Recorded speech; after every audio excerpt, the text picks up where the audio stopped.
నాటిన ప్రతి మొక్కను పరిరక్షించాలని పిలుపునిచ్చారు మాజీ మంత్రి సనత్ నగర్ ఎమ్మెల్యే తలసాని శ్రీనివాస్ యాదవ్. వన మహోత్సవం కార్యక్రమంలో భాగంగా సనత్ నగర్ బస్టాండ్ వద్ద గల పార్కులో మొక్కలను నాటారు.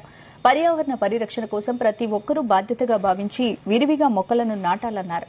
పచ్చదనం పెంపొందించడం ద్వారా కాలుష్యాన్ని నివారించవచ్చని వివరించారు. పార్కులతో పాటు బస్తీలు, కాలనీలు ద్వారా ఆహ్లాదకరమైన వాతావరణం ఏర్పడుతుందన్నారు తలసాని.